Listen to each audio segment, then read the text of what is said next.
नाज़रीन, सॼे मुल्क जी ढोरो नारो वासी भी महांगाई सबब परेशान आहिनि। उन हवाले सां रिपोर्ट करे रहियो आहे उर्स सुमरो।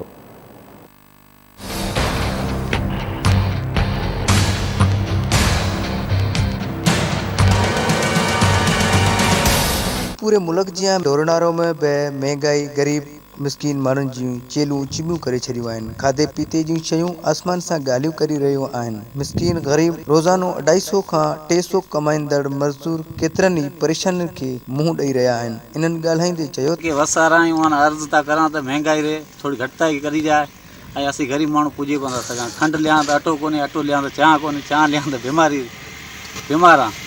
क्या असीं पूरत करां? मज़दूर तबके वारा माण्हू आहिनि, 200-300 दिहाड़ी करण वारा माण्हू आहिनि, उहे वीचारा जॾहिं कमाए ऐं शाम जो टाइम ते इहो जेको सामान वठनि था ऐं उन में हर शइ महांगी लॻी वई आहे। जंहिं अटो आहे, खंडु आहे, चांहि आहे, गिहु आहे ऐं सब्जियुनि खां वठी हर शइ महांगी लॻी पई आहे। ऐं हिते त वॾे में वॾो मसइलो इहो आहे, ढोरनार शहर में यूटिलिटी स्टोर हो जेको ग़रीब माण्हुनि खे सहूलियत मिलंदी, उहो बि हींअर यूटिलिटी स्टोर ग़रीब माण्हुनि खे सहूलियत नथी मिले, उहो बंदि थी वियो आहे। महंगाई इतनी है कि असीं कमाऊं 200 रुपया ऐं ख़र्चो लॻो पियो 600 रुपया।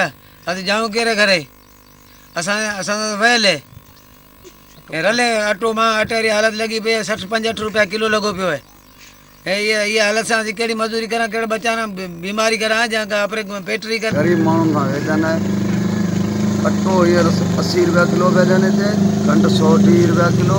वफ़ाक़ खे अर्ज़ु कजे थो त वफ़ाक़ इमरान ख़ान तब्दीली रड़ियूं त कई पई। तब्दीली इहा आई जेको माना 30 रुपए वारी शइ वञी 120 रुपए ते। ज़रूरत इन ॻाल्हि जी आहे त वफ़ाक़ी हुकूमत ऐं सिंध हुकूमत खे घुर्जे त खाधे पीते जूं शयुनि में घटिताई करे महांगाई ते ज़ाब्तो आणियो वञे, जीअं गरीब माण्हू पंहिंजे गुज़र सफ़र करे सघे ऐं महांगाई सां बची सघे। कैमरामैन यार मोहम्मद सुमरो सां गॾु उर्स सुमरो, आवाज़ TV न्यूज़, ढोरनारो।